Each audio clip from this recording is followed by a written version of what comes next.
I've actually made homemade mayo before, and it came out really tasty. I had a lab in culinary class to make mayonnaise on our own, and it's surprisingly like kind of easy, kind of really Mhm. hard. It's Um, easy with the things that we have in our kitchen yes. nowadays. If I failed the lab when it came to doing it by hand, but when I did it with the mixer, I did that Yeah. perfect. When you do it with the mixer is so consistent and like a Mm-hmm. constant rate that it's literally just, oh, you just stream in the oil along with the egg and it's fine. It's done. Yeah, yeah, yeah, But yeah. if you're doing it by hand, you have to be constantly mixing. It's too much. It's a lot. But Oh, hey, but I at the end have of the day, so devoured everything that was in front of me. It was amazing. mhm. But that means I can read tarot now and actually officially start the podcast if you would like Hell to. yeah. Let's go. Okay. Let's. Do I have a button for this yet? Don't. Okay. This has been Teen Tarot Light. Honestly, you are very good at storytelling. Thank you. I was just about to start a story about storytelling, but maybe we'll save that. Yeah.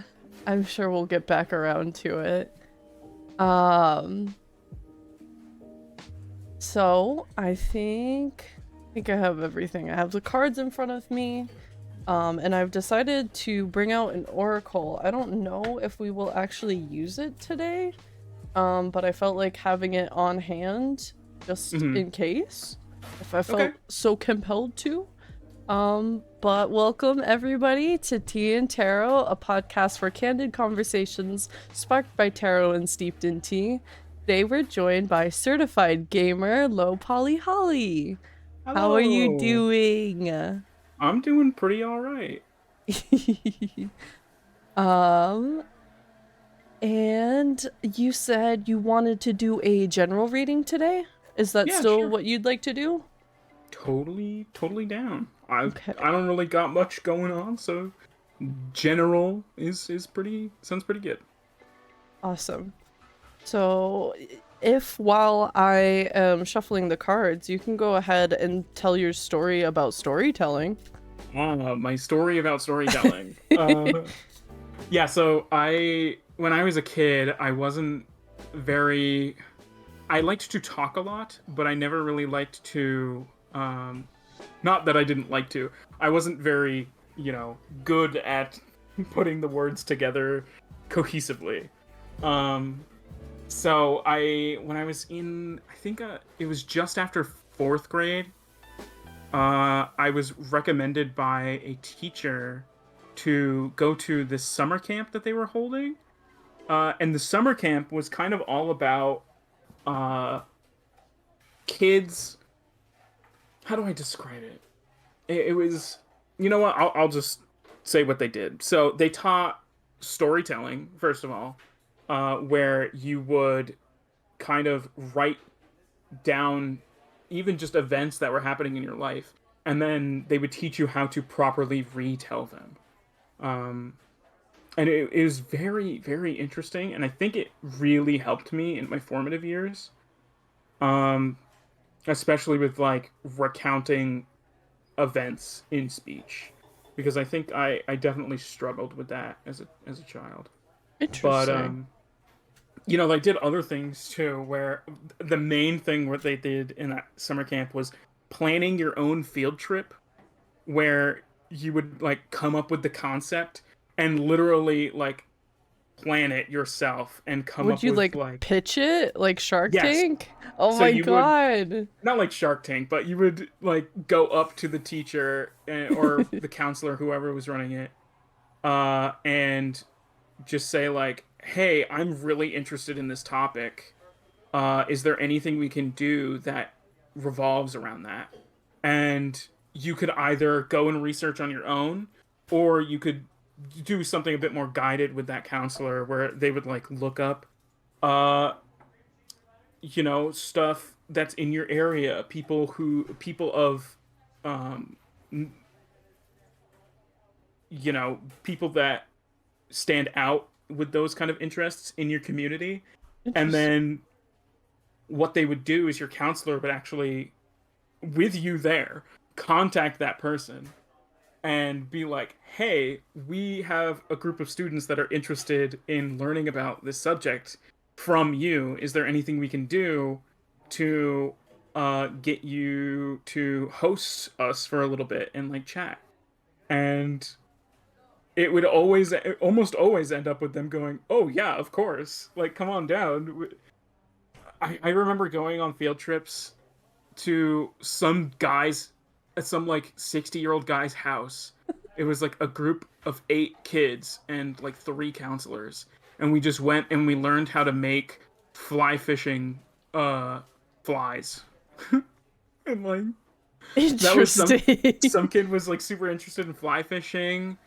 I remember going to a fire station and learning like CPR and stuff like that because one girl was really interested in firefighting.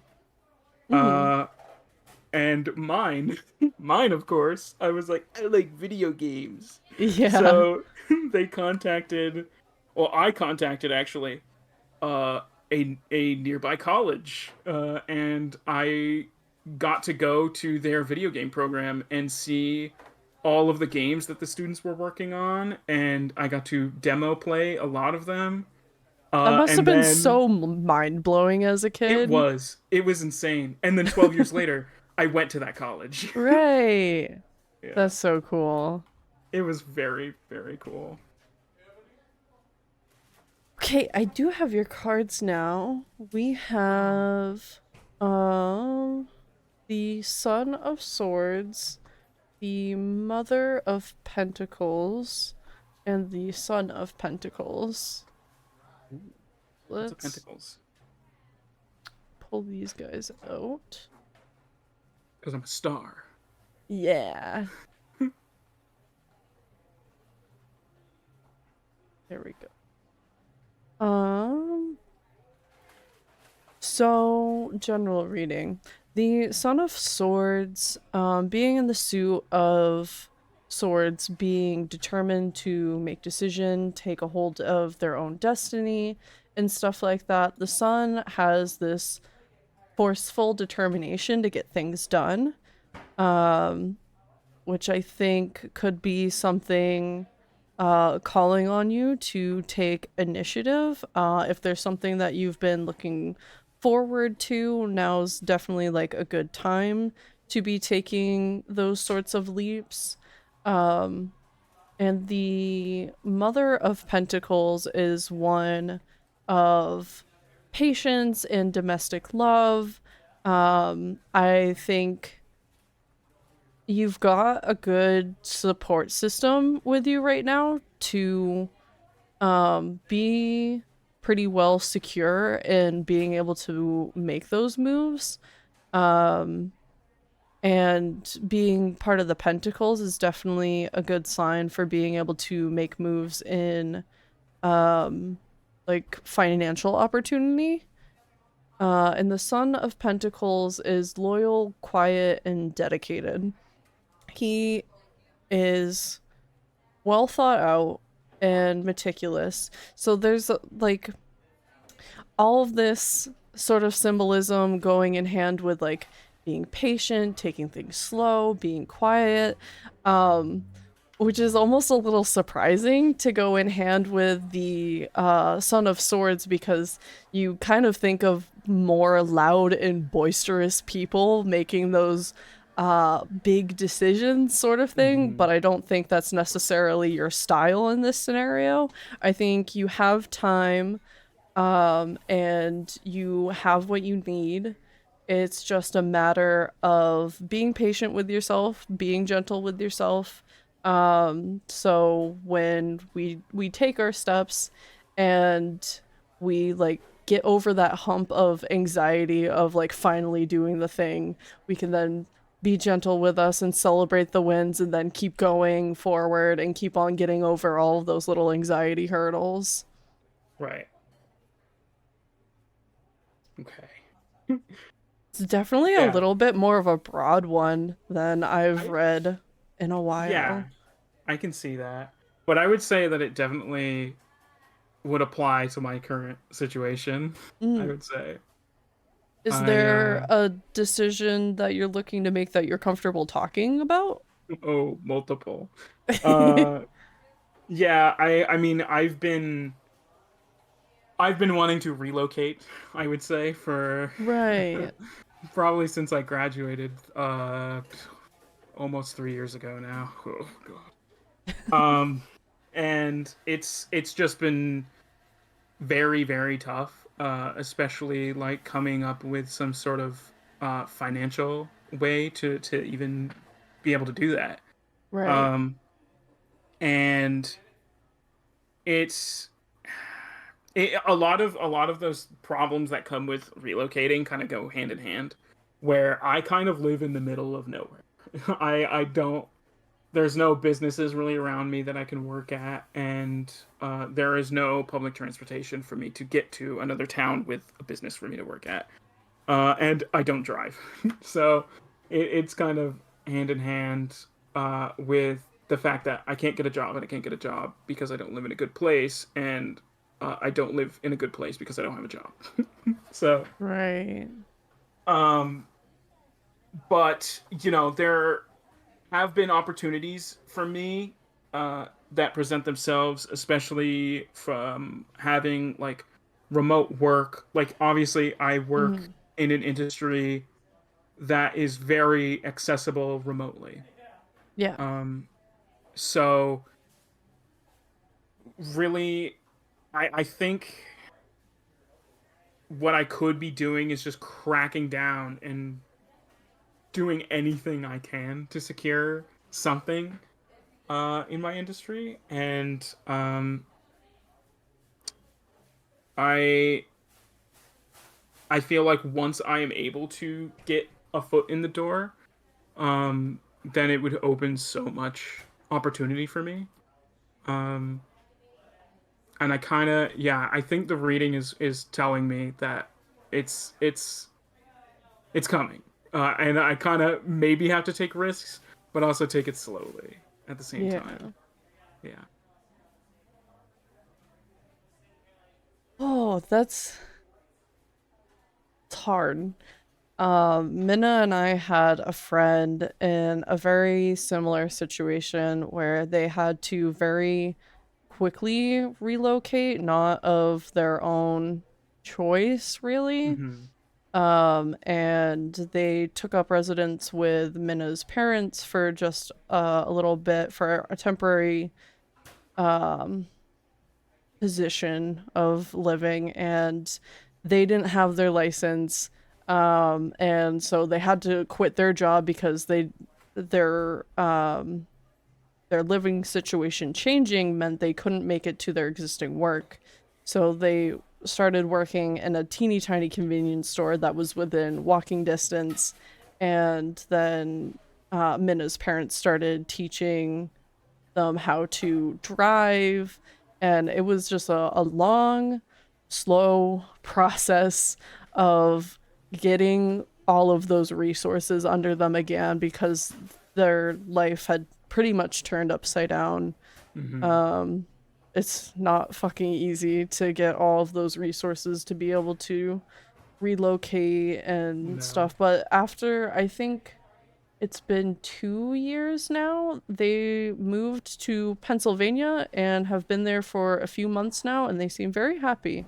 It was it was a long journey of almost 2 years to get there, but yeah, But they it's made it. yeah. And Having patience is hard.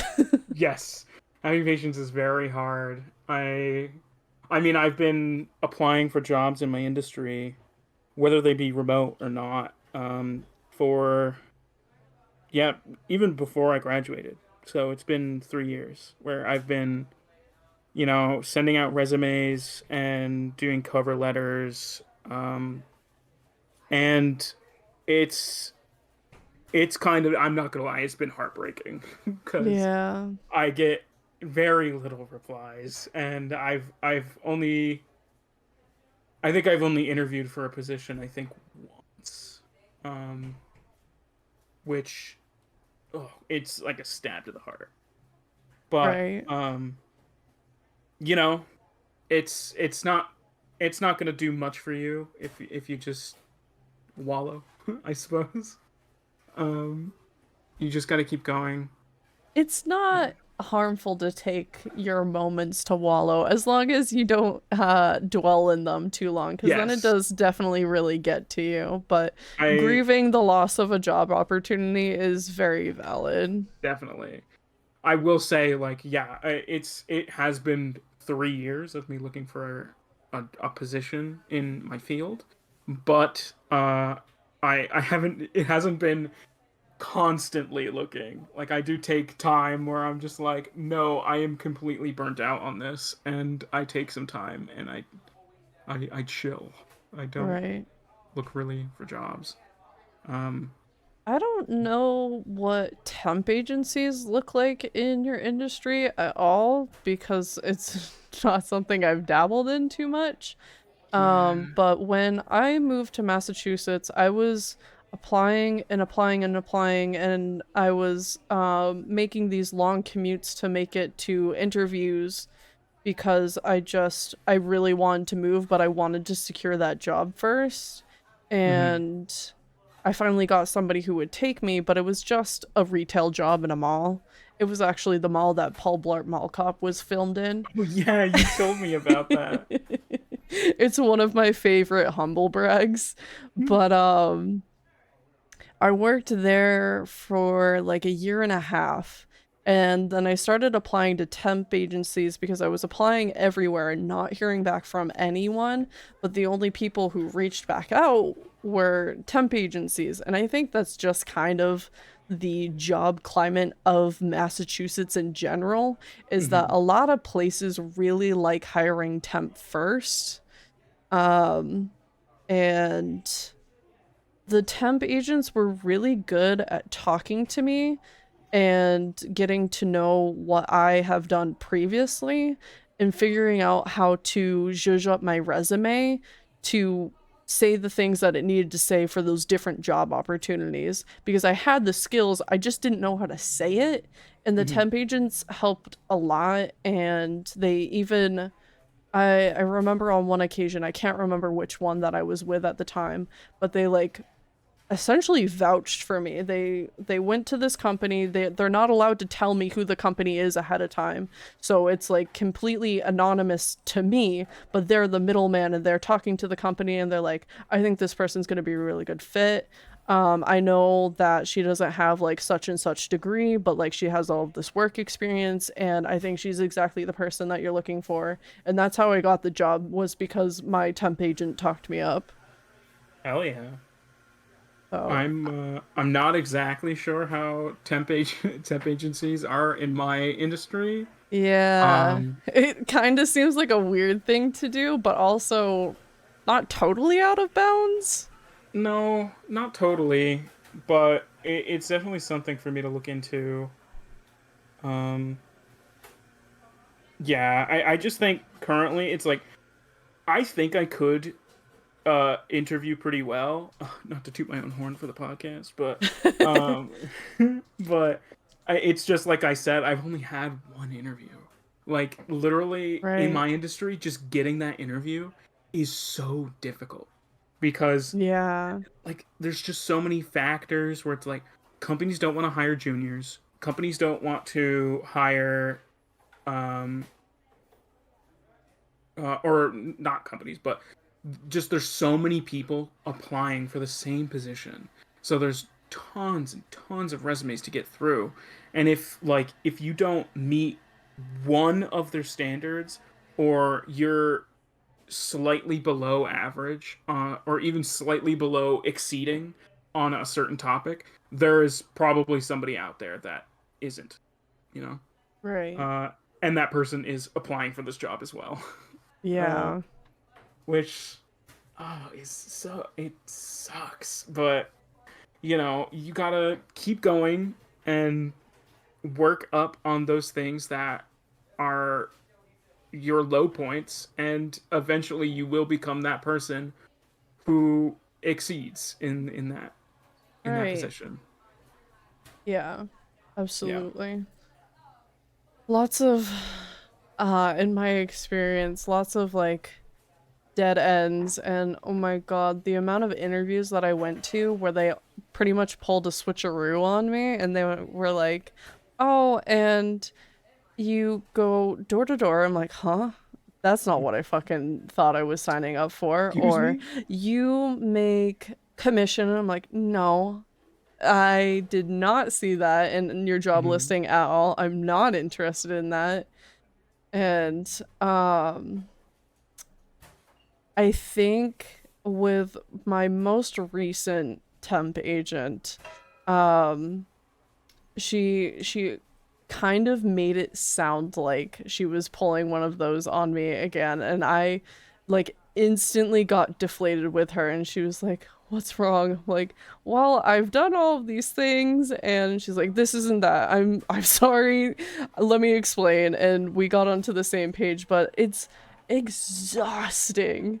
And Oh that yeah. was like the first time that I let my guard down in like an interview where I was like, no, I can't deal with this again." Hmm. Hmm. And she clocked me so quickly. I mean, that's kind of her job. Like they're supposed to, they're recruiters, Thank so God there's I did it in front of a recruiter and not someone that yeah, was potentially my manager. yeah, that's so fair. God. Um, but I had a question. I have it in my phone here. Are you currently working on any 3D modeling projects at the moment? Because I know you have those open in VGen, and I've been trying to think of things Ew. personally. Because I love the assets that you've made for Surge, especially the Thank burger. you. I just don't know what to make like for myself that feels like Mana's equivalent of Surge's burger, you know? Right. Yeah. It's so iconic. I am currently working on some projects for both myself and my portfolio. Fun. I'm trying to boost that shit up. Yeah. I will say, like, I'm just gonna be totally transparent, but I've been going through some bad burnout recently.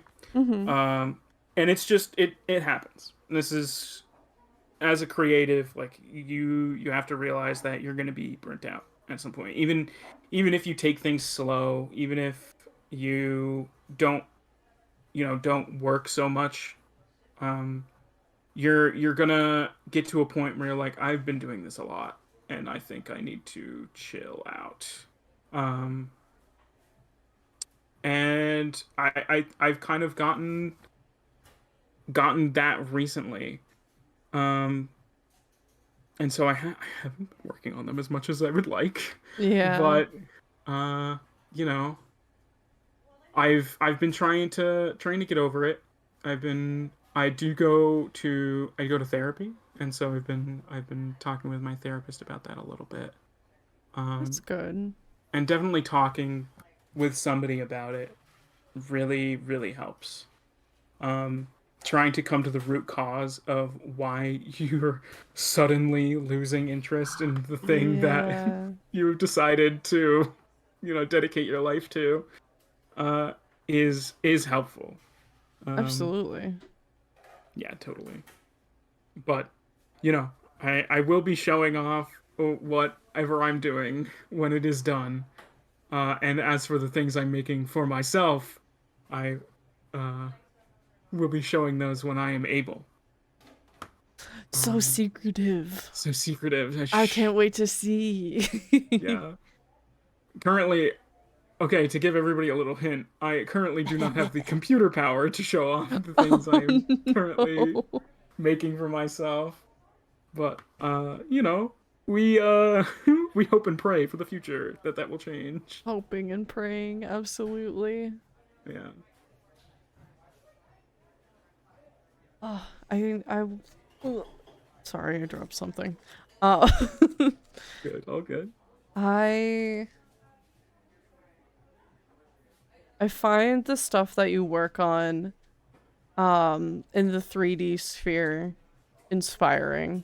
Because Oh. I wanted to do that at one point, and I definitely got burnout while I was in college, and Mm-hmm. I dropped out and I didn't follow through on it. But VTubing is kind of like breathed new life into me, like being able to pick things up like that again.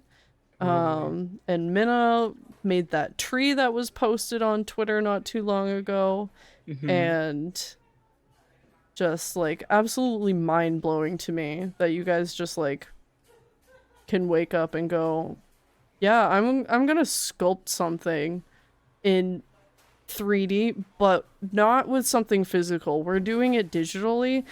My brain trying to wrap itself around that concept hurts. Yeah. I mean, trust me, it took years to be able to get to this point.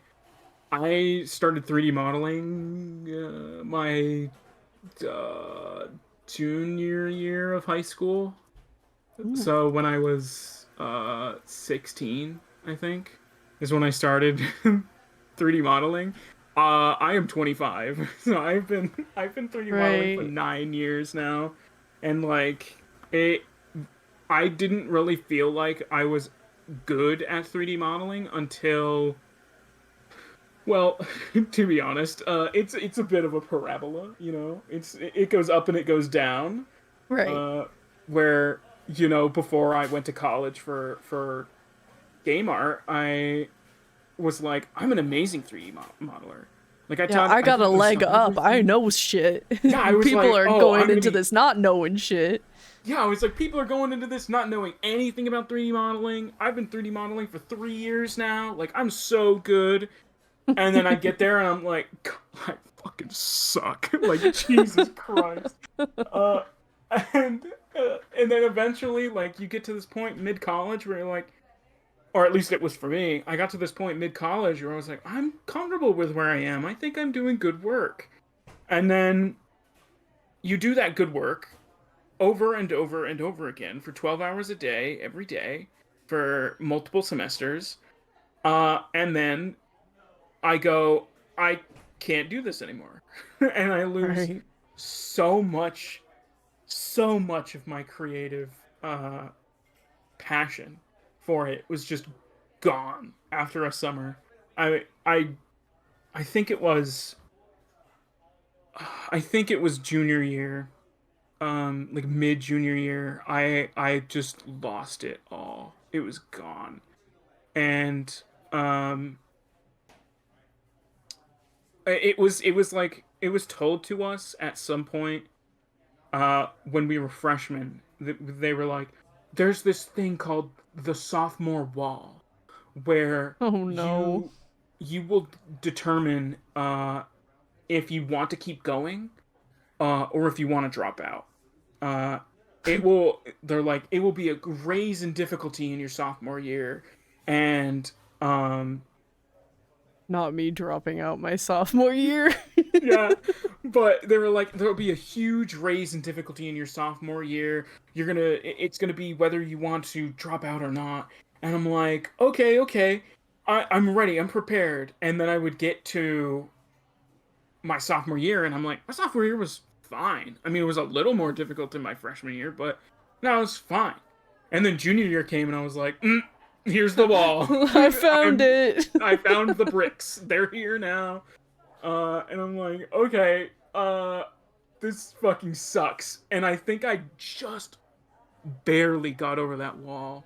And I think it's because it came in my junior year that I was like, I'm halfway through college. I'm more than Yeah. halfway through college. I may as well just keep going. Like, I'm not gonna Fucking drop out clawing your now. way up the bricks and your fingers are Yeah, bleeding and it's like I can't stop now. yeah. And I'm gonna be honest, it wasn't until like last semester of senior year where I was finally like, I think I can see the value in my art again. Like I can see skill in what I'm doing. And then uh the problem is that I just left after that. Like Right. I was left to my own devices. They're like, yeah, go find a job. You graduated. Bye bye. And it's like, okay. And I didn't keep up with modeling really. I was only focusing on job searching. I didn't. I wasn't doing art that I should have been doing. And I also was barely used to doing and leading projects on my own. I did have classes where you would do that, and that's actually where I felt my most creatively uh, peaking was in those classes where we were left to our own devices, really. Um, but it was still structured in a class format, and I think I didn't really know how to make outside of a class format, Yeah. uh, which is such a difficult thing to unlearn and I to think that's relearn. I think that's why I like my current job so much. I Hmm. work a boring, cushy office job, and we are expected to get there at a certain time. We have lunch at a certain time. I get to carpool with my fiance. We have Oh lunch at the yes. same time together. We go and eat in the cafeteria together. It is definitely has enough parallels to school life where my brain is pretty happy being there, even though the work does get a little grueling and feel a little thankless Hmm. sometimes, but I do have a meeting with someone in another department tomorrow who is trying to, or I guess isn't trying anymore, has successfully been approved to have a new team, but needs people for said team. So I'm gonna see Ooh. if I'm a fit over there because I can't quit before May because then they take away my 401k that they have been matching. I get to keep what I put in, but the things that they've been contributing, they withdraw if I leave too early. And I'm Right. about to hit that threshold and I need to tough it out just a little bit longer. And if I hit 5 years, they start contributing even more. So I kind of want to Yeah. hit that 5 years. Hmm. But if I don't move departments, I don't know how much longer I'm gonna make it. Yeah. I am a big fan of having structure around me. Mm, It's sadly I do think it is literally because I've always lived with structure around me. It's, like when we're kids, we're kind of just like given uh we're put in school, and it's like go wake up every day, go to school, come home, do the same thing tomorrow. right. And you do that until you, I mean, I did that until I turned 22, and it's it's it's weird. It's like alien almost not having that structure around me, and Yeah, I do think like a job would help that, uh, yeah. but um, I do think also like not to get too deep, but I'm really attracted to having structure in my life because as a kid, I was fucking left to my own devices, and me and my sisters were left alone at home pretty much every day. Um, and I just didn't really have anybody to be like, this is what we're gonna do today. Like, you should try this. I didn't have anybody to like be like, let's go outside and try to learn a bike and try to learn to ride a Yeah. bike. Like even to this day, fun fact, guys, I don't know how to ride a bike. God, But it's been so long since I've rode a bike. yeah, but like, I feel like now that I'm a grown up, I'm like, God, I really just want some structure. Like, I just want somebody to tell me, hey, I need you to do this today. Get it done by this time, please. And I'd be like, I got you. I got you. I can do that. Right.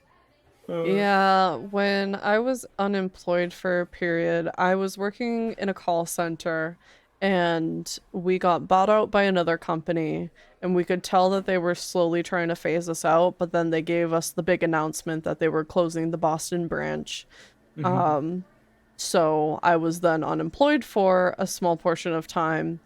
And when I didn't have that structure at all, it was very weird. Mm-hmm.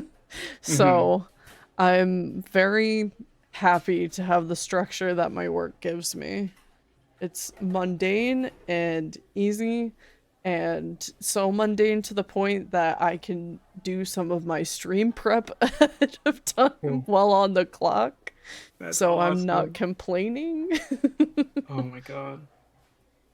But it the coming back to burnout again a little bit is doing the same shit in and out. I've been Mm-hmm. doing it for about 4.5 years now, because I was temp for a little over a year before they hired me full time. So Mm-hmm. that's why I'm still waiting for that 3 year clock for my 401k, because it didn't count from my temp. Um, Right. so they're treating me like I haven't been there as long as I have. And boy, when you've been at a workplace for as long as you stay in high school, but you don't have all the different classes to go to, shit gets boring. Like, it bores me to Yes. sleep now. God, it really does. I can so fucking relate to that. Holy shit.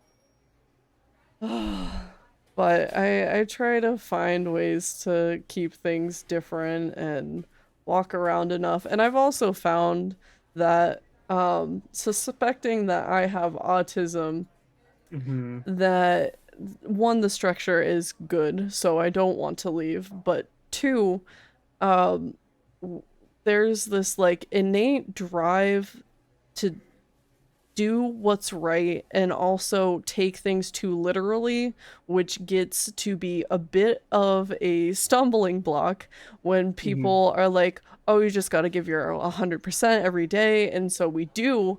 But other people's 100% is more like our 50 to 75%.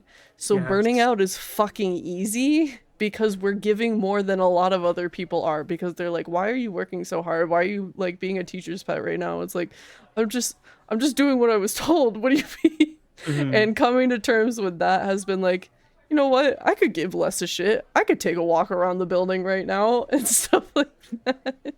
Yeah, I totally get that. I mean, yeah, I've been, like I said, I was talking with my therapist a lot about burnout and my lack of the way I worded it with my therapist was my lack of motivation. Hmm. Um, and recently, during a session, I brought up to her. I was like, I think I had a revelation. Like, I don't think I lack motivation.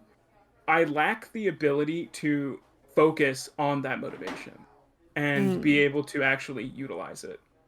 Um, and I told her, I'm like, I think I think I have ADHD. And she's like, all right, do you wanna like test that? And I'm like, I guess. And so yeah, she brought out the big book and she asked me some questions and she was like, oh yeah, you hit like every mark. God damn. And I'm like, yeah. So hey, that's another thing on my to-do list. Go see my doctor to talk about ADHD. Yeah. Minna was diagnosed with ADHD at a pretty young age because their ADHD presented a little bit more like the traditional masculine ADHD that you see in boys that just like bounce off the walls in the middle of your school Mhm, lessons mhm. sort of thing. Yep. Um but ADHD comes in many forms, and but theirs was fairly obvious, got a diagnosis, but later on, during the hard years, arguably some of the hardest years of your life, middle school, and they get depression and anxiety, and they start going through the laundry list of medications that you can take for depression and anxiety, but none of it worked, and they just absolutely refused to provide ADHD medicine. It's like, depression and anxiety can be symptoms of ADHD. Why don't we try to hit the source, maybe?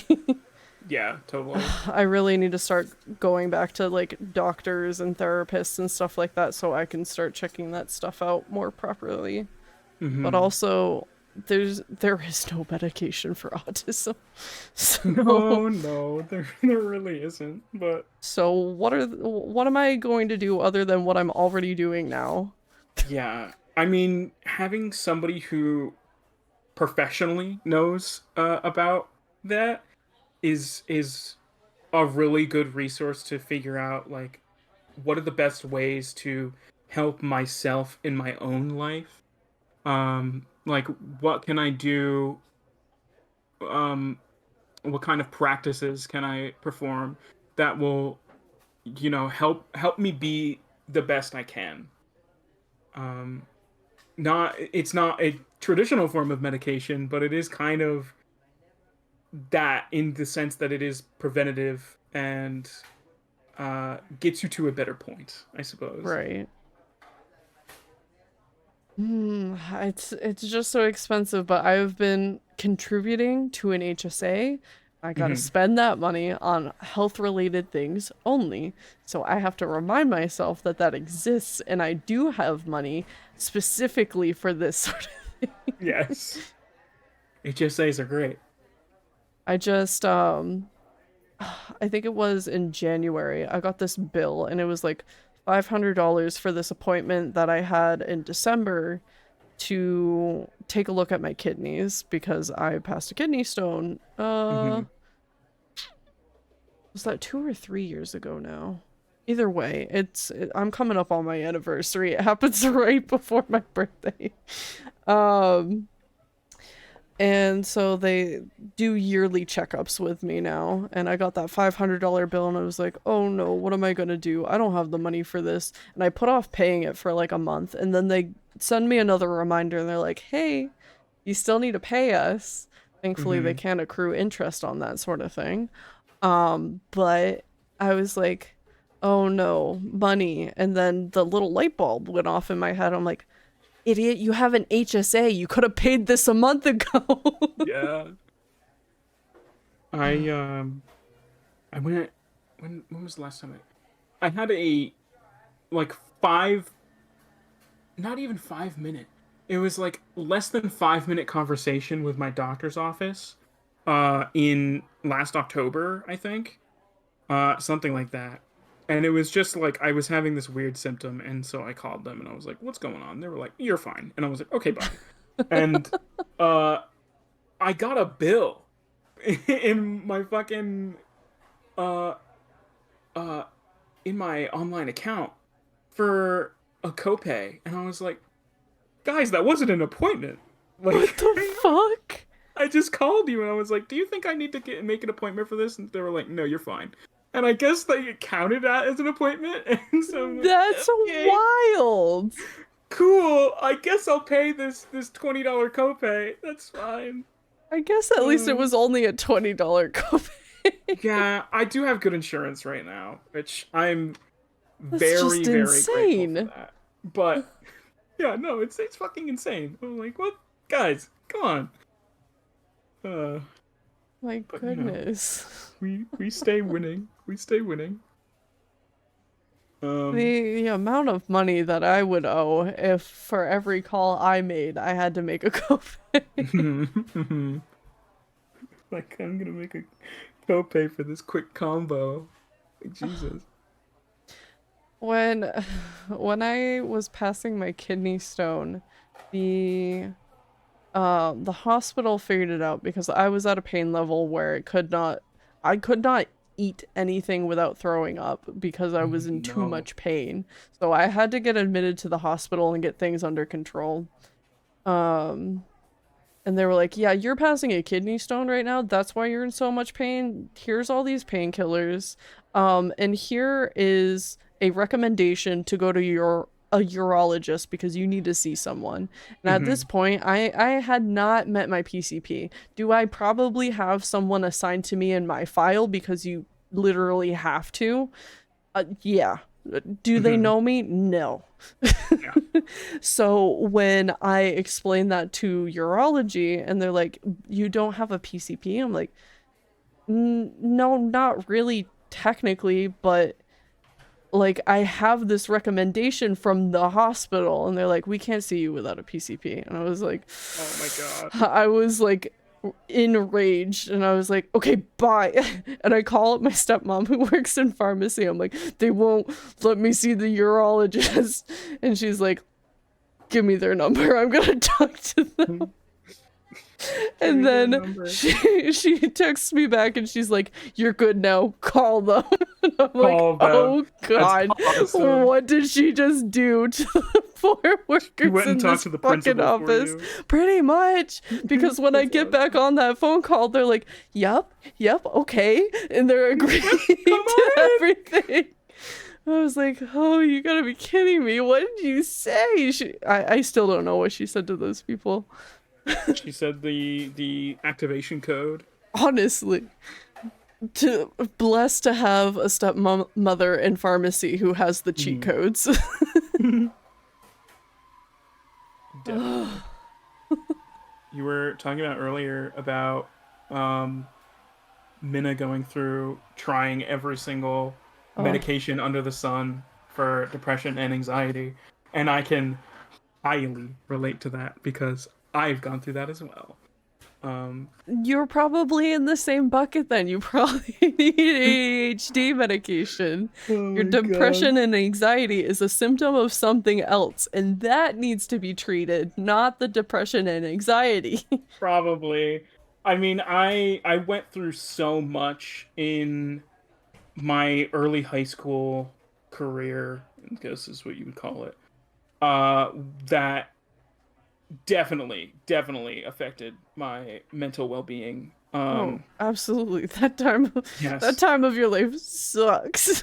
I mean, yeah, but to an even more extreme. And I kind of, I guess I maybe just decided that was why. And I don't know. I went immediately to my doctor and like I explained everything and they were like, okay, so there's kind of two options that we can go with this. They were like, we can try therapy first. We can go through therapy and try and see if that would help you, or we can go on a more medicinal route and try medication.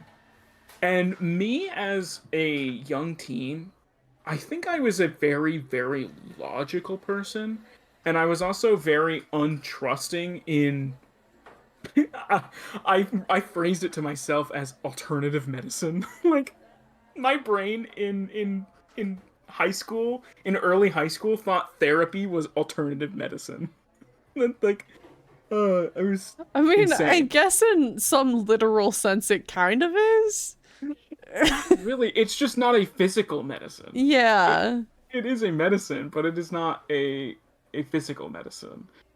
But that is something that I learned throughout college, where I was like, you need to be accepting of people and of additional things. Like, not everything is a physical thing, you know.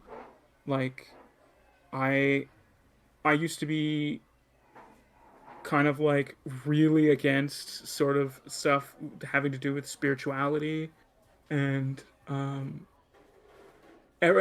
even like the concept of a soul. I was like, that's bogus. Like that's dumb. Because I was like, there's no physical proof to it being a thing. Like, I think I learned as I aged. I was like, dude, shut up. Like, just get over it. Like, let people be people. You know, the world is not 100% explained by just seeing something. Like, it's whatever. It's not like one size fits all sort of thing. Exactly. But I drifted. What was I talking about? Medication. Yeah. But yeah, I tried I think I tried 2 or 3 medications when I was in high school, and I think the first or second one I tried was just fine, but it made me just I gray. Like that's all I could say. Mm, Like it didn't make me bad, but it didn't make me good. Like I was just existing. I um and I will never recommend this, but eventually I kind of just stopped taking them. Um and I because I was like I'm just going to live with it. And I do not do that. Talk with your doctor about yeah. getting off prescriptions. Um We but had to do that with my sister. We talked to a doctor about it, but like she was taking a medication for ADHD and it just sucked all the personality out of her, and it's like, mhm, this is not the solution. Can we stop? And they were like, yes, okay. right. Yeah, it And they was didn't try anything else after that, but she's just been coping. yeah. I mean, it was a mix of stuff for me where it was like I'm just gonna cope with this shit, and but also since I was aging, I was getting to the point where I couldn't see my pediatrician anymore, and Right. I wasn't given a PCP. I wasn't given a personal care provider, and so I was just without a doctor for a little while, and I nobody can prescribe me my medication. So I kind of Fun. also had no choice but to get off of it for a little bit at least until I could get a personal care provider. And by that time, I was just off of it for so long that it's like I don't need it. It's whatever. Right. Yeah. That's something that I need to start working on in the accountability server that we're in. So Yes. I can Me have a as well. PCP again. I did a little bit of research when I got my new insurance, and I went, who can I pick from? And I do have one assigned that I think will be a good fit, but Hmm. they aren't super nearby. I do have to travel a little bit to go see them, but that's not a problem for me. I have so much PTO. It's like, I'll just take an entire day off, even if I only have a tiny little appointment in the middle of the day. I don't Hell care. yeah. That'll be a self-help day where I'm going to see the doctor. I get to sleep in and Yep. do whatever the fuck I want afterwards. Sleep in, go to the doctor, and then get lunch afterwards. Exactly. It's a you day. It's a good time. I've done that a few times now. When I have urology appointments, I just take the complete day off, and I tell that to Hmm. the ladies who are like trying to book my next appointment. She's like, "What days work best? What time works best?" I'm like, "I don't care. I'm gonna call the whole day off." She's like, Literally any day. she's like, "But we have to do like these two different appointments. Do we want to do them back to back?" I'm like, "I don't care. I'll call the whole day off. 2 days. I have enough PTO." And she's like, "I wish I was you." Damn. Okay. That's I awesome. am taking a full PTO day for a tattoo appointment soon. Hell yeah. Fucking deserved. Ugh. I just I hoard my PTO, and now that Minna has been working at the same place but not as long as me, I have like a significant amount of PTO that Minna does not have. Hmm. And if we want to go on like vacations together, it doesn't make sense for me to have all this PTO when I can really only use as much as Minna can, because that kind of dictates the vacations right now. It's like Definitely. I got some time to spend. I'm gonna go get a tattoo on company time. I'm gonna have you pay me to get a tattoo. Essentially, That's awesome. I want to get a full sleeve done in time for the wedding, which I have plenty of time for, but I also wanted it to be like real nice and healed up ahead of time where I'm not like trying to rush the healing process by any means. Definitely. And that way if I need touch-ups, they could be done and stuff like that. So I'm doing my first appointment for that Hmm. sometime mid-April. I'm Full just taking sleeve the whole fucking day off. sounds so cool, dude. Gonna be lots of flowers. I'm so excited. I love flower tattoos. They're so cute. Ugh, I think they're my favorite at this point. I thought I was going to do like a full flower arm, and then my other arm was going to be this nerdier arm, and I can still make that like a little bit floral and like witchy and stuff like that, but I haven't been thinking of as many ideas for the other arm.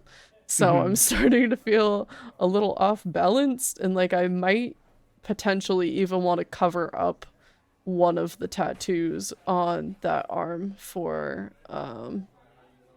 the for the ceremony and stuff, just so I can really like show off the one that I'm really proud of. Right. Yeah, my sister did that, I believe, at her wedding, where she has a tattoo right on the back, like lower back of her neck, Hmm. and I believe she covered it up during her wedding because it was gonna be in every single photo because of just how her Mm. dress laid. So she was like, I'm just gonna cover it up. Like it's not even a tattoo that she was really into, I don't think. It was like it was just okay. I'm Just happy move with on. the tattoo, and I get compliments on it all the time when I wear like cold shoulder shirts, because it's like perfectly in that like upper arm shoulder area where the cutout for a cold shoulder perfectly like frames it, and people Mhm. give me compliments all the time, but I think it might end up detracting away from all of the flowers just a little bit. Right. Yeah, if there's a So specific theme you're going for.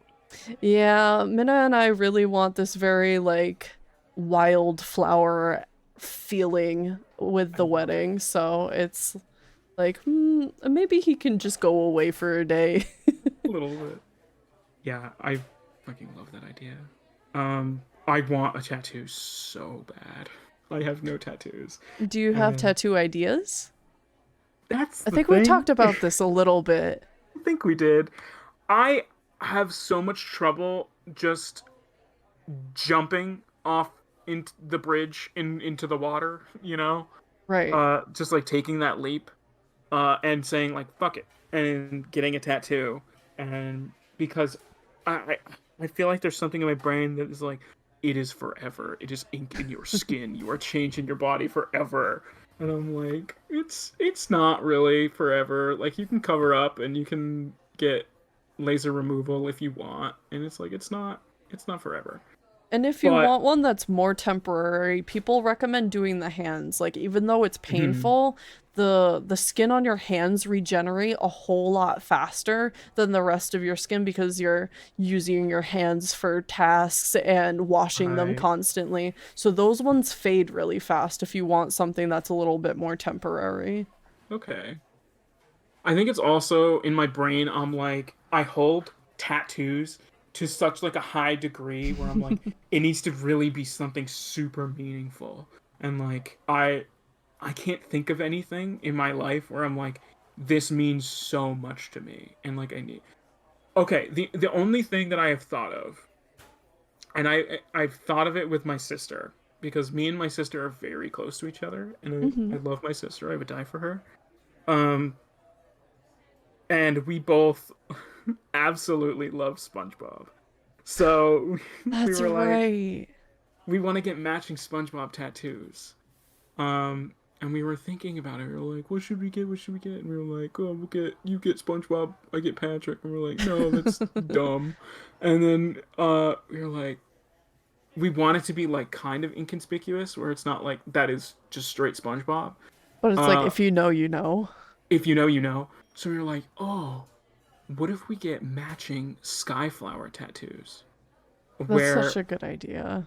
they're matching in the same design, but like my favorite color is purple, and her favorite color I'm pretty sure is black.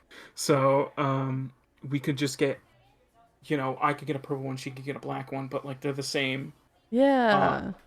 same shape. And so we're like, that's such a good idea. That I think if I were to get a tattoo right now, I would want it to be that. Um, yeah, I think that's a really good one. That one's well thought out. yeah. That'll probably be my first. I'm trying to be a lot more open about just doing whatever the hell I want with me and my body and Mm. whatever. I recently, very recently, like less than a month ago, got piercings for the first time. Uh, How are those both. healing? I think they're healing okay. My lobes are still a little. I mean, they're not in pain or anything, but like when I clean them, they're obviously being cleaned, is what I would say. Hmm. Um, but I think my septum's doing pretty good. Uh, it's been eventful with my septum, I would say. In the time where I woke up in the morning, went to the bathroom, and was washing my hands, and my septum bead fell into the drain Oh, I remember. I think you sent me like a Snapchat about that or something. I was like, oh no. down the sink, and so we had to open up the drain, and fish it out, and then I had to like Oh, fully sanitize it. We luckily found it I'm because it so is glad you literally found it after putting in work like that. smaller than a a piece of rice. Like it is smaller than that. Okay. Um, but we found it, and it is metal. So like when you put stuff into a bucket of water, like it'll sink to the bottom. So Mm, it's fine.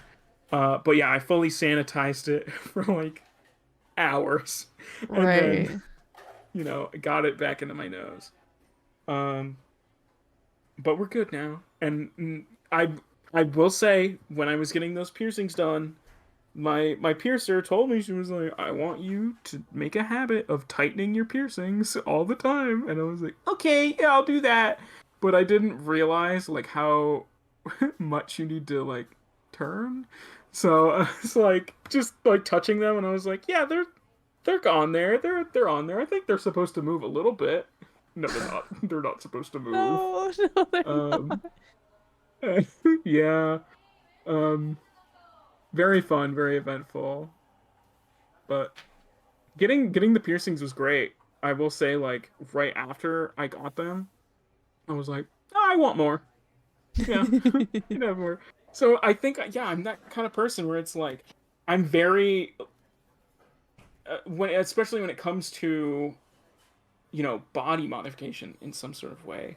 I'm very averse to doing new things with that. Hmm. But once I do them, I'm like, oh yeah, this fucking rocks. Hell Yeah. yeah. Um, yeah.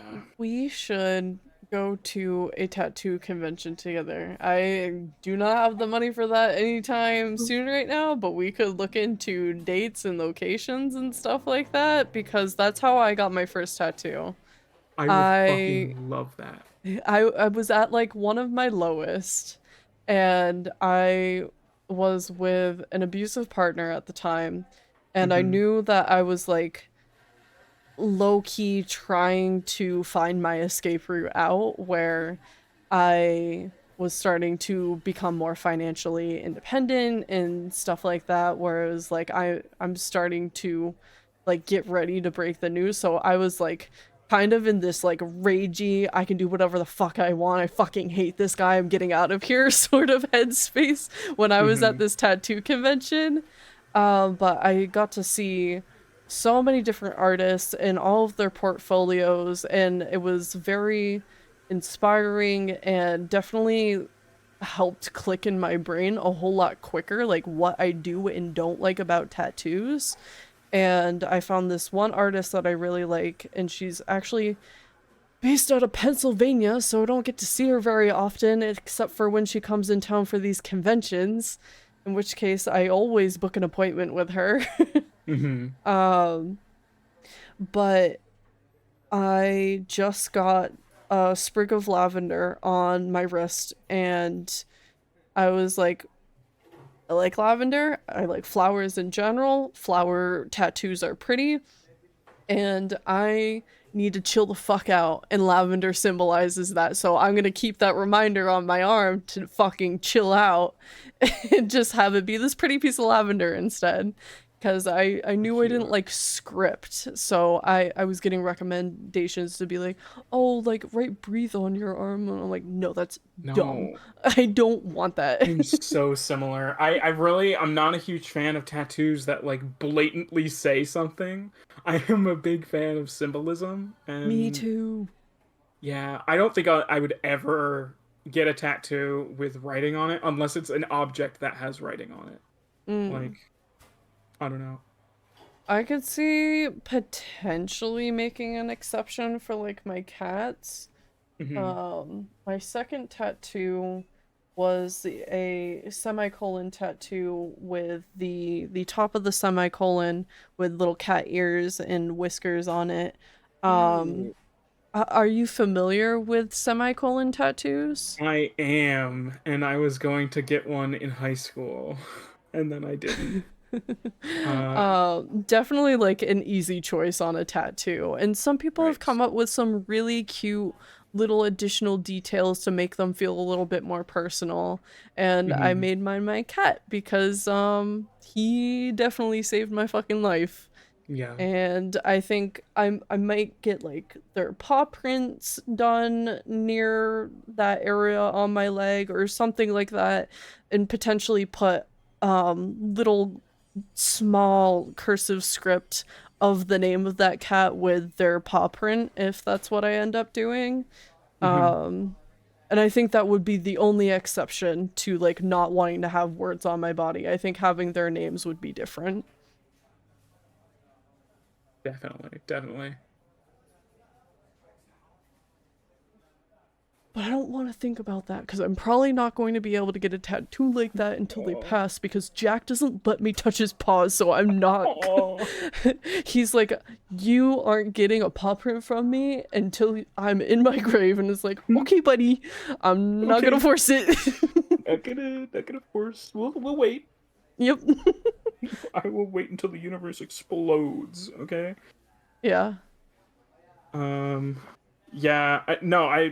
Going back to the potential of a tattoo, uh, convention or event or whatever. Absolutely. I fucking I, love tattoo cons.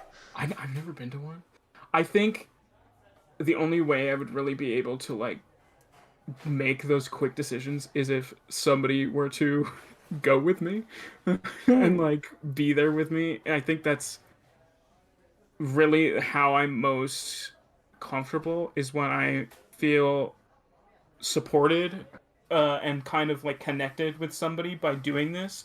Where it's like not only am I getting this tattoo, which symbolizes something that means this to me, uh, I'm also doing it with somebody who I will remember doing it or going here and going through this experience with them for the rest of my life. Right. Um, I'm definitely somebody who kind of puts experiences and going through those experiences with somebody who's meaningful to me over just getting a present or something in the mail or whatever. Like if my friends said like, "Hi, I can either send you this gift this year, or I can come see you for a weekend," I'd be like, Get your ass over here. Get your." Right. Yeah. No, I definitely value that stuff, and I didn't really learn that until my stepmom came into my life because she was a big like presents are her love language, but she really loves giving experiences. Hmm. Where I think one of the first big presents she gave me was tickets to Miku Expo. Oh, that's That so was a cool. Christmas present one year, and it was such a good time. And she was a little crafty about it too. She was like, I went to these people, this friend's wedding, and because of their religion they have this policy where if somebody asks to stay over they have to say yes, and I'm gonna ask them because they live nearby. Oh my And god. it was a little cramped, but we made it work, and it was a lot of fun, and we got to see New York City quite a bit because Miku Expo didn't come to Boston at that point in time. The Sadness. closest was New York. But that's the only time I've been to New York, really. I was Hmm. there one other time, but it was very, very brief, and I barely got to experience the city, so I don't really count that time. Yeah, I want to go to New York too. I haven't been there. I've been around New York City, um, but I have never been into the city really to explore. I Okay, we did drive into Brooklyn to get a bowl of ramen at at a ramen shop that I've been wanting to eat at for years. And so we did that, and God, it was Then you got the delicious. fuck out of the city. Yeah, then we left. We literally drove home. That's so funny. Um, Um, New York is so interesting, and even though it's like outside of New England, it's still close enough that like plane trip tickets over there almost cost nothing depending on the dates that you choose. So Definitely. it's like, I should just fucking spend a weekend in New York. Yeah, I mean, if you have a week off, just take a little plane trip to to old NYC and then explore. Because I mean, winding it back to the beginning of the of here, it's a lot kind of similar to Montreal, even more so, where New York is just so densely packed with culture and different culture, diverse culture, where you can find representation of any culture in that entire city, and just an amazing way to experience those cultures from somewhere so close by. Like it's Right. incredible. Absolutely. Oh, I want to go back so bad. And Yeah. there's a spa. It's technically in New Jersey, but it's literally right outside of New York City, just over the river. Hmm. Um, and it's like, here, let me see if I can look it up. Their numbers are fucking crazy. Uh, how many fucking baths and floors do you have? Holy shit! Please They enlighten have me. multiple floors. Hmm. It's Holy like, shit! I think 3 floors for just spa stuff. And then they What? have hotel rooms on top of it. It's Holy shit! almost Japanese onsen, very inspired, Oh, where it's not like super traditional. But they do have a lot of those sorts of things, and the hotel rooms are very much stylized that way. that's Um, awesome. they have like a ramen bar in there. Okay, There's I'm even going. I like need to go. little workspaces in there. If I like told my work like, yeah, I'm gonna work remote on Thursday and Friday and then just have an extended stay in New York. Yeah. That uh sounds fucking incredible. I have personally never been to a spa, um, but I would fucking love to go. yeah, they've I got an infinity pool, a Hinoki bath, this new silk bath apparently, this waterfall, a foot massage path. What this I haven't looked at all of these things. I just know that they have a metric ass ton of stuff and their Mhm. prices aren't that bad to get entrance for the entire day and I want in.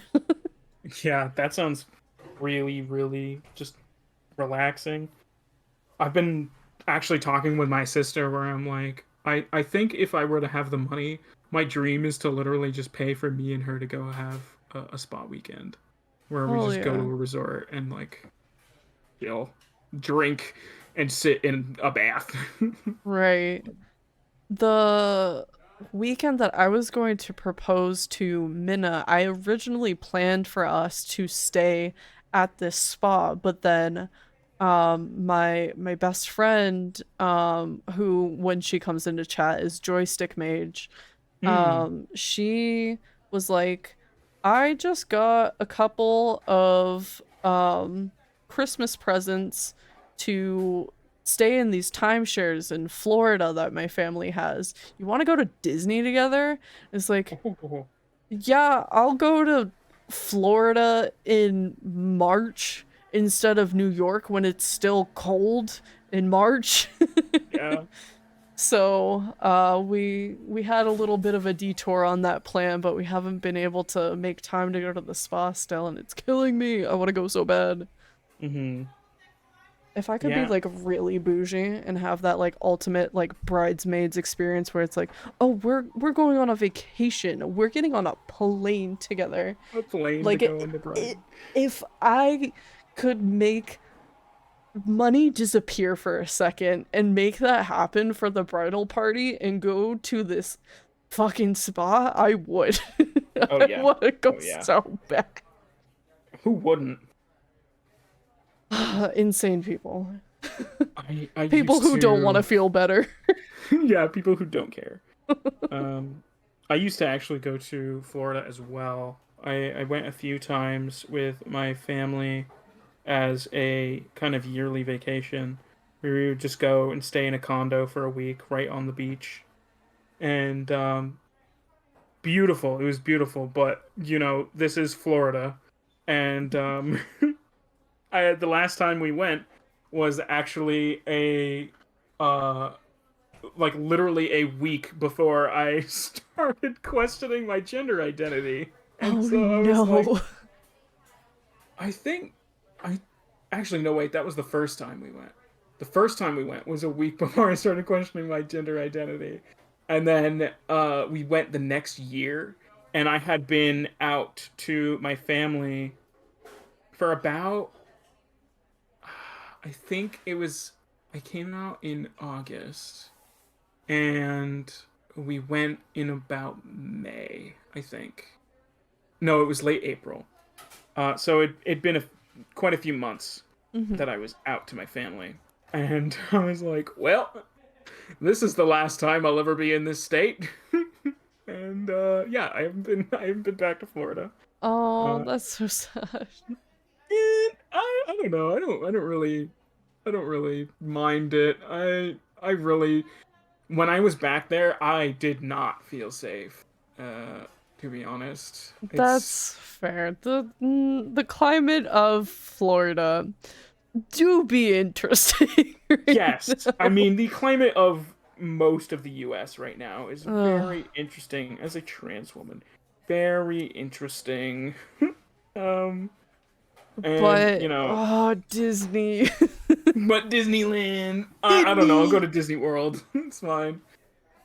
Um, the Epcot was a life-changing experience because Magic Kingdom was okay. I enjoyed the Mhm. rides there. They definitely have some bomb-ass rides in um the Magic Kingdom, but Epcot is very my adult style of experiencing vacations now, where Yes. there's lots of food tourism to be had, lots of different things to try, good walking in between so you can keep fucking eating food all day. See, And you just the reminded me rides that that are Epcot there are exists. solid. I I forgot that Epcot existed, and I wasn't sad. Now I'm sad. No, it's fine. I'll just wait for them to bring Epcot to Disney World, and I'm good. I'm good. Yeah. I've always wanted to go to Epcot because I had a friend. It was actually my college roommate who I think went to Epcot for the summer after freshman year, and that sophomore year he started telling me about it. He was like, "Oh, I tried food from all over the world in one night. It was insane." Oh, Disney World is in Florida. Disneyland is in Cali. Thank you, sir. Yeah. Okay. Maybe get a little different Disney, okay? Uh, but um, he was telling me about it. He was like, I tried food from all over the world in one night, and it was so good. And I was like, I hate you. I despise your existence because that is my dream. Is to literally just like be able to try so many different flavors all at the same time, like compare contrast. It Like I was want that so so good. bad.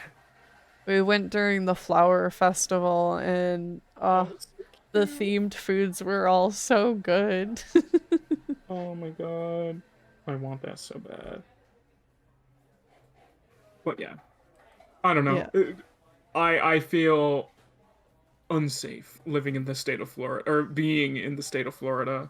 I mean, I literally Yeah. I think I brought my I was I on hormone medication yet? I don't remember. When did I get on hormones? We felt very safe within the park walls.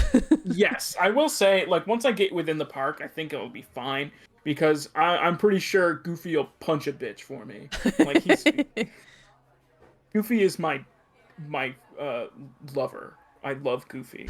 Um, he'll do anything for me.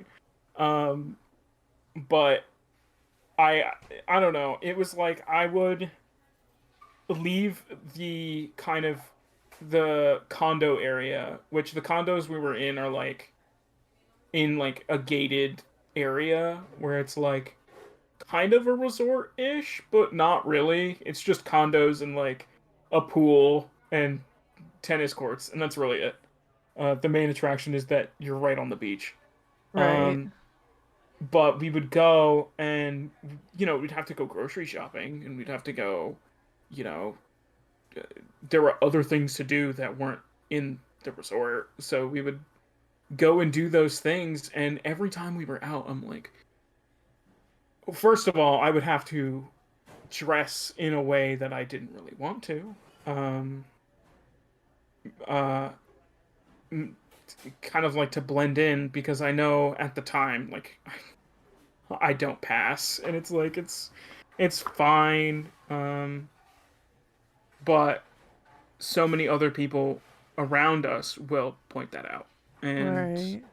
will make me feel like I don't belong. And that's just the way that it is down there.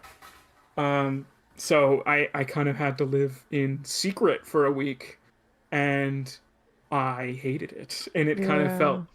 it felt exactly what it was like to not be out to my family at before I came out to them. That Um, sucks. yeah, I mean, it's fine, but I never want to go through that again. Right. It's it's forcing yourself to be somebody who you are not, and if anything, forcing yourself to be somebody that you hated being earlier in life. It's kind of traumatizing to be honest. Like it's very unenjoyable. Absolutely. Um, but coming out was definitely an experience. I would say. Um, I came out to my sister first. Um, I told her I think it was uh July of 2022, I think. Um, it was really funny because I texted her one day. I was like, "Hey, do you want to get lunch like sometime this week?" And she was like, "Sure, I'm free Wednesday." And I'm like, "Okay." So I'm like, I'm gonna. For context, are you the older sibling? No, I am the youngest. Oh. The sister who I would absolutely die. I mean, I'd die for both my sisters, but the sister I'm closest to, I would say, Mm. she's actually 8 years older than me. Wow. Um, yeah, so there is a bit of an age gap, and she pretty much raised me. But I, I don't know. I think it was because she's the oldest and I'm the youngest that we kind of have a good relationship or something. Right. I don't know. We're really close, and I love that. I I am very very lucky to have this relationship with my sister, and I yeah. Anyways, um, uh, Sorry, I took you on a no, bit of a no, tangent. you're so good. Uh, yeah, I so we went to lunch, And I'm like, well, before this, I was like, I'm gonna write her a letter because my sister actually came out to the family through a letter. She came out as not straight Ah. to the family through a letter. So I was like, I'll do the same thing and I'll write her a letter and I'll say like, I am not this. like I I'm a woman and like I'm trans and like you know. And so I wrote that all down and like I wrapped it I literally remember looking up a video on like special ways to fold letters and shit like Oh. that. And like I folded it all pretty and stuff. And then yeah, we went out to lunch and the whole time the letter was in my pocket.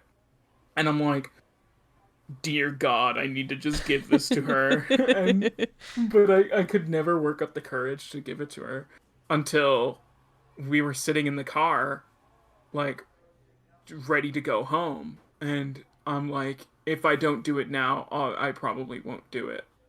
So I gave her the letter and she was like, "What's this?" And I'm like, "Just read it." and Oh. so she read it and yeah, she was nothing but supportive, immediately loving. And yeah. And it took me another I think 2 months to tell the rest of my family. Right. uh so I came out uh oh no, it okay, I think I came out to my sister in late June, and then I came out to my family in mid-August. Um, dates are so fun. But uh, I kind of came out to my mom in a similar way, where I had my sister actually come with us to lunch.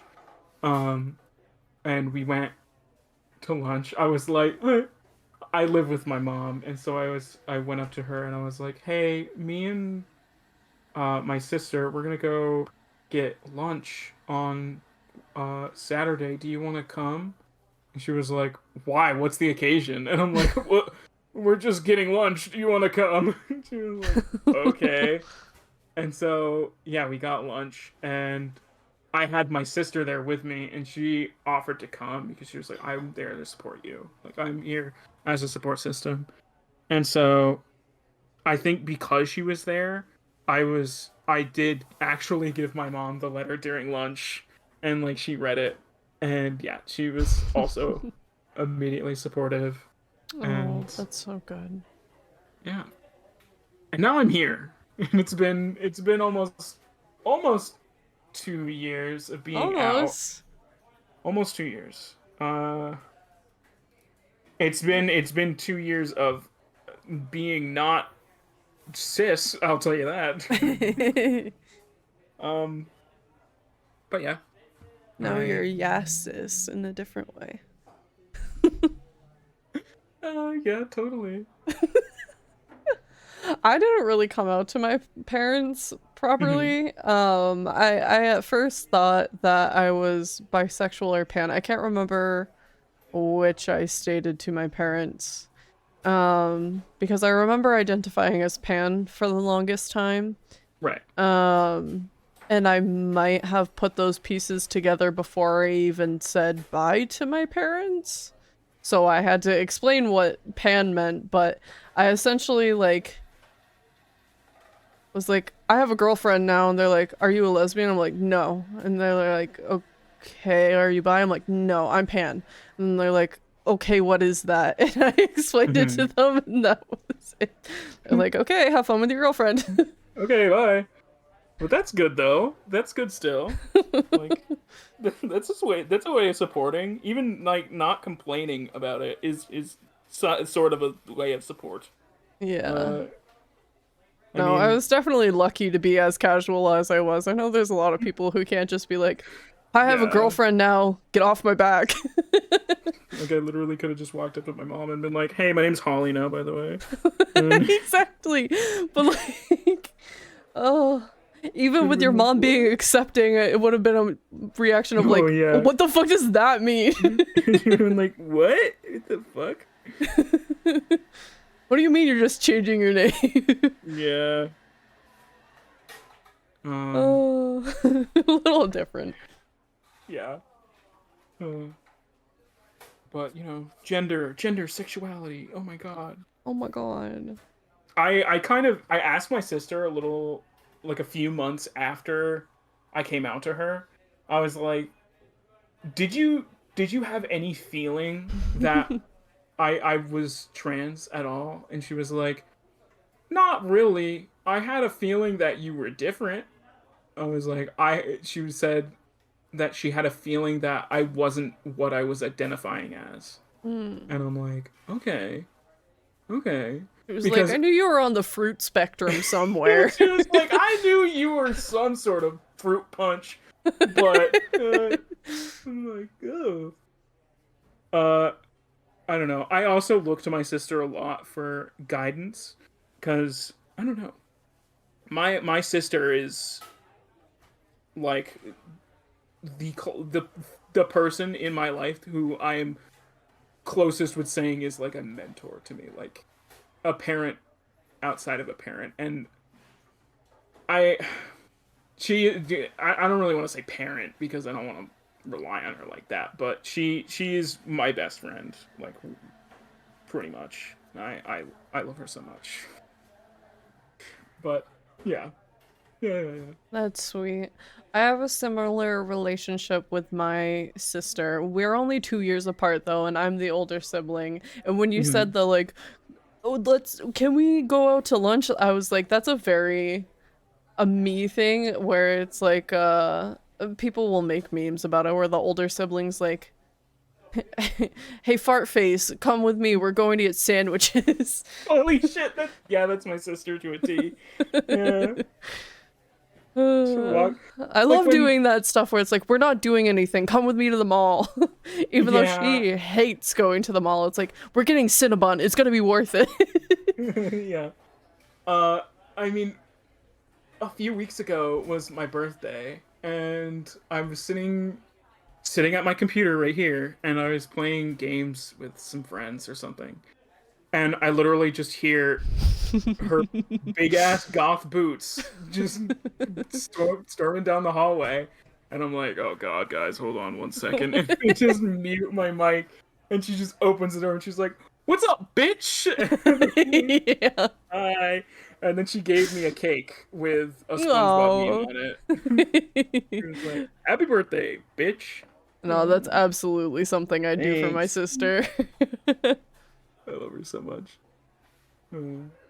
I didn't have a relationship like that with my sister until I want to say late high school is when I started appreciating having a sister. We weren't like sisters who were always fighting because my stepmom she has a sister and they used to fight all the time. They have recently around the same time they were probably also more tolerant of each other, but more recently they came to like love each other even more and get more of an understanding. You grow as people. But she talks about all the time how when they were younger they would have boob fights, so they just punch each other in the boob until someone fucking gave up. No. Listen, as somebody who's currently growing boobs, how? Fuck. Exactly, it hurts. And so when she's telling these stories and she's like, you guys don't boob fight? And we're like, no, you're weird. Even when we didn't get along that much, we weren't boob fighting. I don't think I'd ever boob fight my sister. Oh my god. But now we like playfully, very lightly, almost teasingly, like pretend to boob fight each other in front of her to be like, haha, look at us, we're boob fighting. I'll boob fight you. Exactly. Oh, come with me, we're going to get coffees or something like that. And she's like, I don't want to put pants on. I'm like, don't make me boob fight you. Don't make me punch your fucking tit, dude. That's Sister awesome. relationships are just wild. Yeah, I love them. I don't know. It is definitely something that I think, missing when I was a kid, because I think because the huge age gap between me and my sister, we weren't. I don't think we were as close when we were kids. Like I don't know. I was 8 years old. My sister's 16, and it's like Right. there's such a huge like even like cultural difference between teens and kids that it's like she just can't have that relatable factor. Um, Absolutely. but I think once I got to be in high school, like I think my when was it? It was like either no, it was when my sister was in college. I think it was her junior year of college. Which I think how old would I have been if minus 8 years? I would have been in like sixth grade or something. Mm-hmm. I don't remember. I was a kid. I was a young kid, and my sister came home one summer, uh, and she was just there for like a day or so. But we were eating dinner uh, outside because it was so nice out, and she just looks at me. She was like, "So when are you gonna come visit me at my apartment?" And I'm like, "What?" And she was like, "Yeah, I want you to come visit me at my apartment." And I'm like, "Okay." So we just planned we planned this thing where I went and stayed with her at her apartment for I think I was there for like a week. And like that was probably the turning point in our relationship where I was like, "Okay, my I'm starting to see my sister as a really fucking cool person. Like a really Yeah. cool, really like loving person." Um and yeah. And then I don't know. Once I hit high school, I think we were still chatting a lot when I was in high school. She was really supportive of me doing the things that I did. Like I went to a tech school in high school, and she was one of the main people to convince me to do that. And she was like, "Yeah, you should really do this. It is life changing, and it will set you on the direction that you want to go in life." And I'm like, "Okay, I'll do it. I'll do it. I swear." And then, you know, after college, and even no, even during college, I I lived with her during the pandemic for a bit. Like, um, she was just so willing to host me to make sure that I'm doing okay and being in a loving environment that she would give up a fucking room in her house for me. Insane, insane. Yeah. Sorry, this has turned into I love my sister power No, that's hour. okay. But I don't mind it at all. I just am reflecting a little bit and wish that I could have done that more often for my sister, but I moved right. pretty far. I No, that didn't make it easy when I moved out of the house. so Uh, valid. I moved away to be about 2 hours away from where the rest of my family was staying. Hmm. And funny enough, as PAX is coming up this weekend, I moved out on a PAX weekend where I got all of my shit, I think like the Wednesday or the Thursday, and I put it all into the new place. I didn't have much at that point, so it wasn't a huge ordeal like it is now to move. Hmm. Um, and then I went straight to PAX. I got to see my family like I did every fucking day. And then all of a sudden it was Sunday, and I was like, oh, I'm not going back home with you guys. I'm staying here now. This Yeah. is weird. Hmm. But I did have a very similar experience one Thanksgiving where we were like, yeah, we're not going to spend it with family. We're going to have like a little thing here, and I want my sister to be here. And Minna and I just like cooked our asses off and made an amazing Thanksgiving dinner. Um, and had my sister over for a few days, and that was really nice. And I would like to have more moments like that now that you have shared yours. They are definitely Hmm. really good ones to have.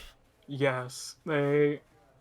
they are moments that I will hold very dearly forever.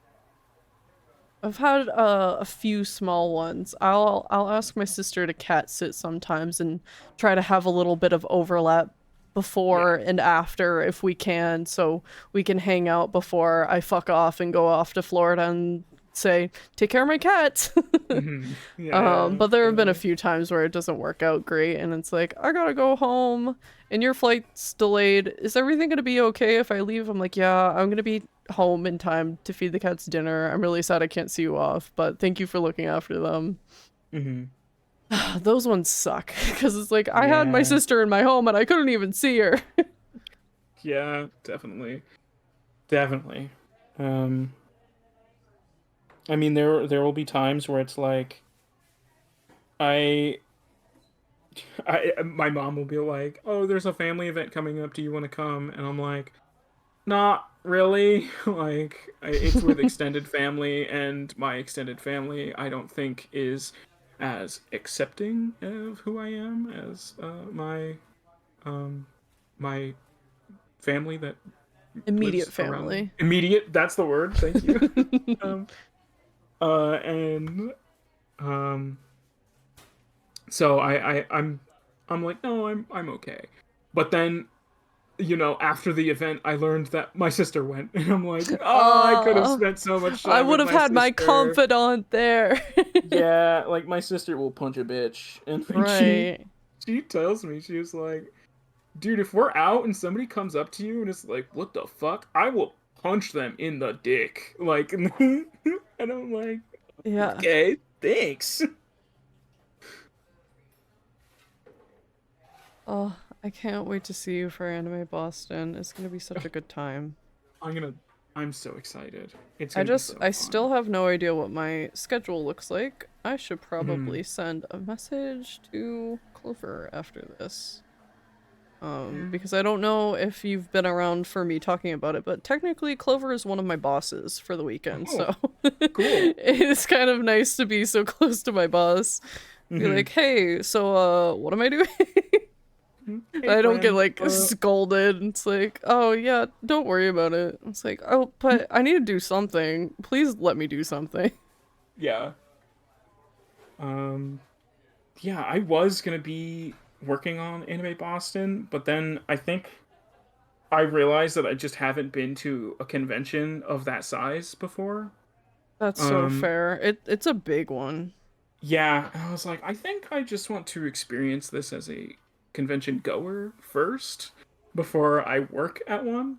I I was definitely like, recommend that. I was going to Anime Boston since 2010. damn. That's when I started going, I'm pretty sure. And I think I missed like 2011, 2012 or something around there because I was still pretty young at the time, so I couldn't make it to Yeah. each and every one of them. But I started then and nearly went every year until I've been staffing for 6 years now. So 2017 is when I started staffing. So I Wow. I went as an attendee for approximately 7 years before I decided like, yeah, I've seen the convention enough. I can do staff now. Yeah. Yeah, so valid. I So the only convention I've ever been to um was a very, very small local convention, which was a Comic-Con-esque convention. mm, Uh and it ran for I think 3 years, and then they stopped doing it because nobody went. Because it was just so small and like right. eh. But I went one year. I went the first year that they did it. They had I went to a Walking Dead panel and they had like one of the main writers for the comic book. Wow. They had a voice actor from the video game, and then they had the girl who plays the first zombie you ever see in the TV series. That's kind of crazy for just a little first year con.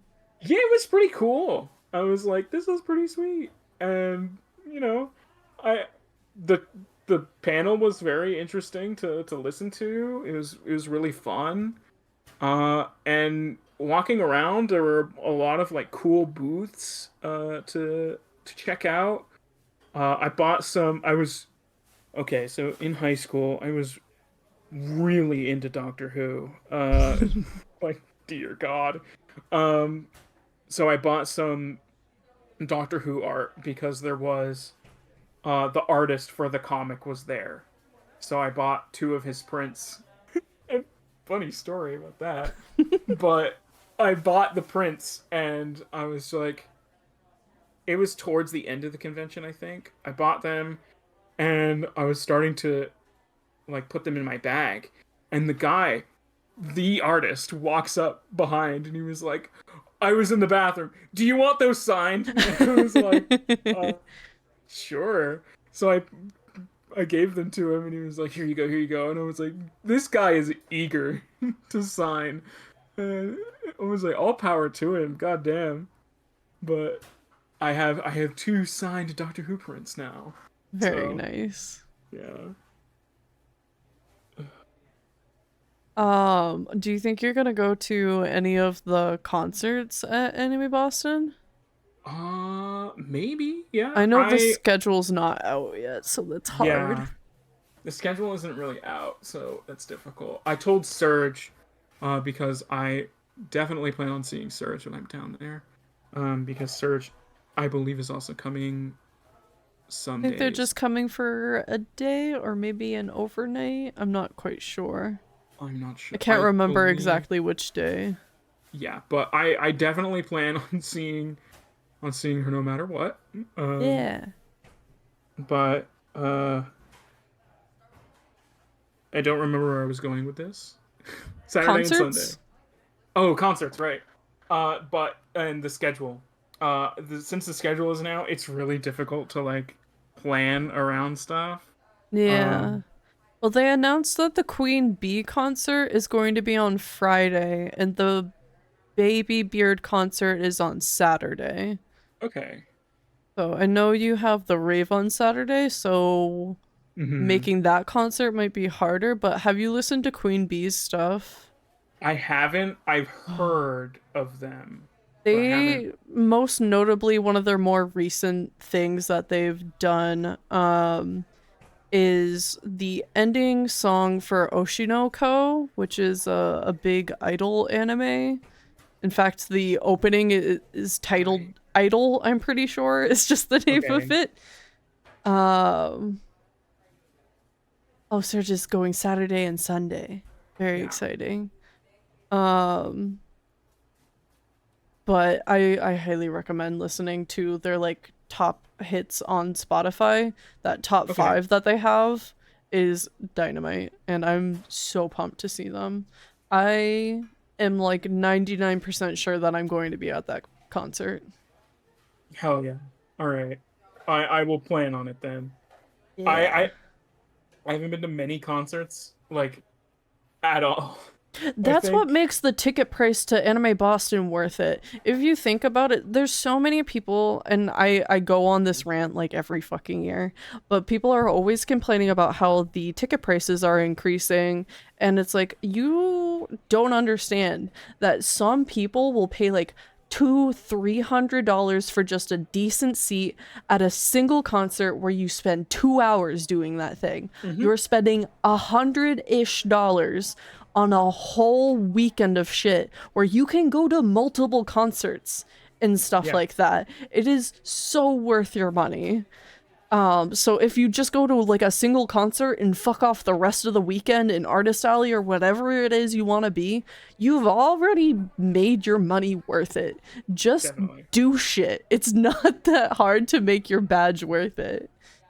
I don't really think like, as somebody who hasn't really gone to like many conventions, I really don't think the price for the badge because I bought the weekend pass, I don't think it was that pricey, to be honest. Honestly, me seeing badges in the triple digits for charging for the weekend is kind of rare, at least for New England conventions. It is only getting up there recently, and I think Anime Boston is honestly one of the first ones to surpass that threshold. Rhode Island Comic Con might have passed it earlier, but they have security issues and I don't like going to that con, so I don't pay attention to them. But I think they're the only one that would have surpassed it before Anime Boston at this point, because they are technically part of that like franchise of the Comic Con. They are like one of their branches. So I Okay. could see them charging that price, but not really anyone else. I Yeah. guess PAX has been, but PAX is such a different industry than the anime convention industry. Mm-hmm. Definitely. I'd love to go to PAX one day, because They I keep on just putting PAX and Anime Boston too close to each other. It's really hard to go yeah to them I both in know. the same year. I didn't even know PAX was coming up this year, and Yeah. like as a game dev, like I would love nothing more than to attend PAX and to see, oh, because I hear the stories about people like you and Minna with Cuisinier, and you were like, we saw them first Yeah. at PAX, and then we get to see the game coming out, and it's like, I want that. I want to go to PAX. I want to see games, and I want to go.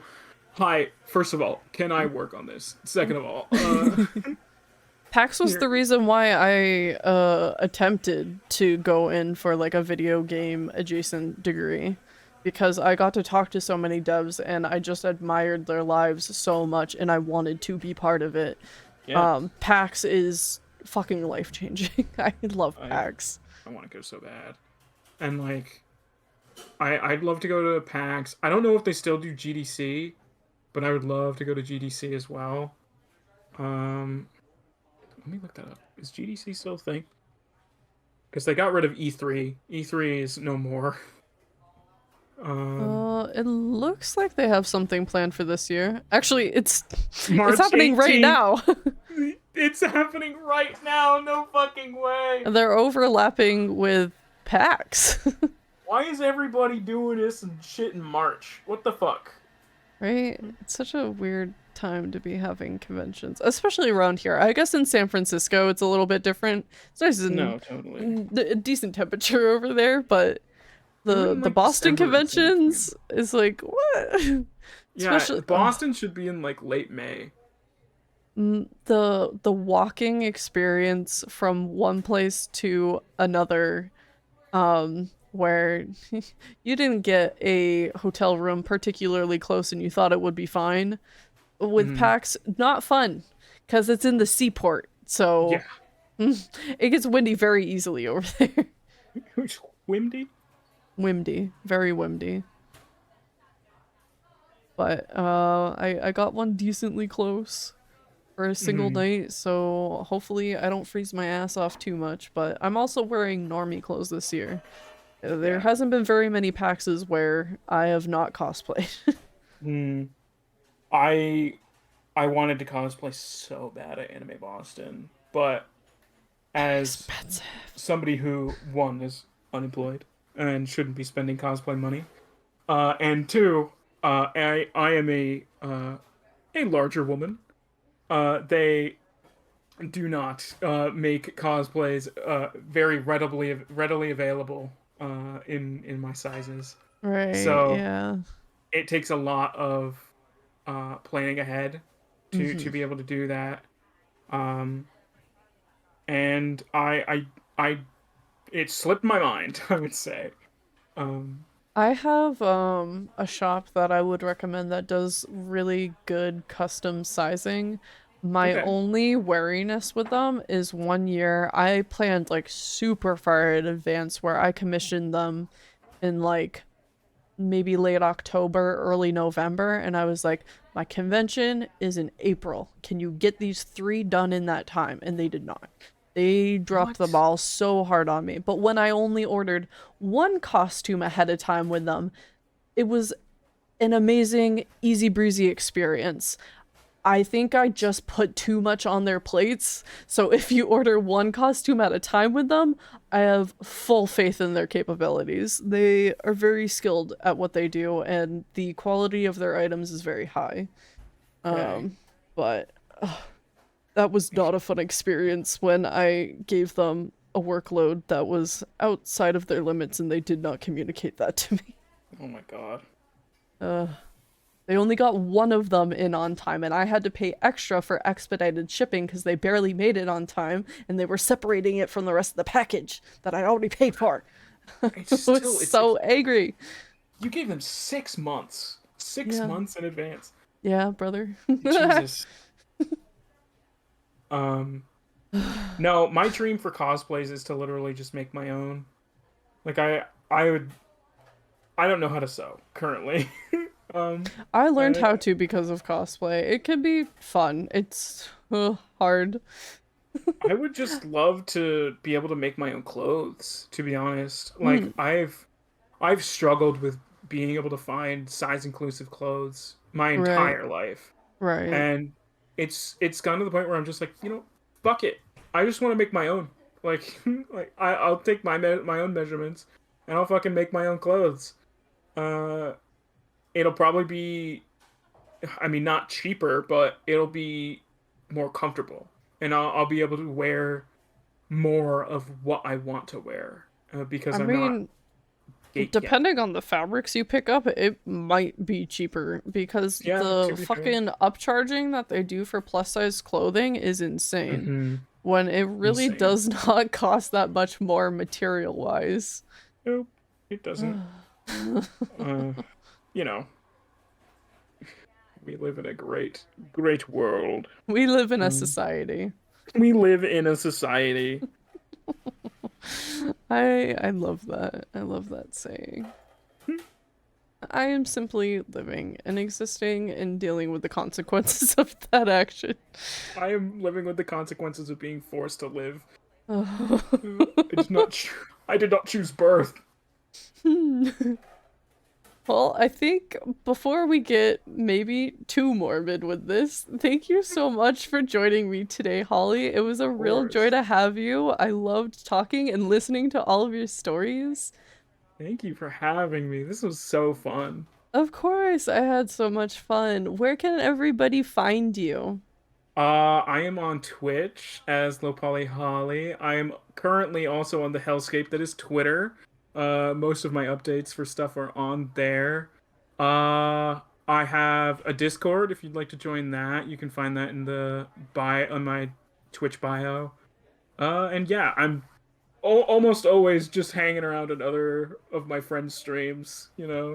If you're into Mana and the people around her, then you'll probably see me around. Oh yeah. Oh, I appreciate you being here so much. I had such a good time. It did not feel like a chore or anything. I can sometimes get a little anxious leading up to these because talking is not always my strong suit, especially with other people, but it felt very easy breezy today. Yeah. Appreciate you. It's the same with me. I mean, I won't lie. When I was meeting you and Minna, I was very, very nervous. I think I was kind of shaking on the car ride over. But I don't know. Once I met you guys and was like sitting down and eating with you, I was like, no, I'm comfy. These people are great. I totally relate to that feeling though, where it's like nothing but nerves and it's like I'm gonna throw up, but then you actually like put yourself into the moment and it's like, oh, I'm fine. Everything's cool. No, these people are amazing. Never mind. I'm glad you felt that way. Yeah.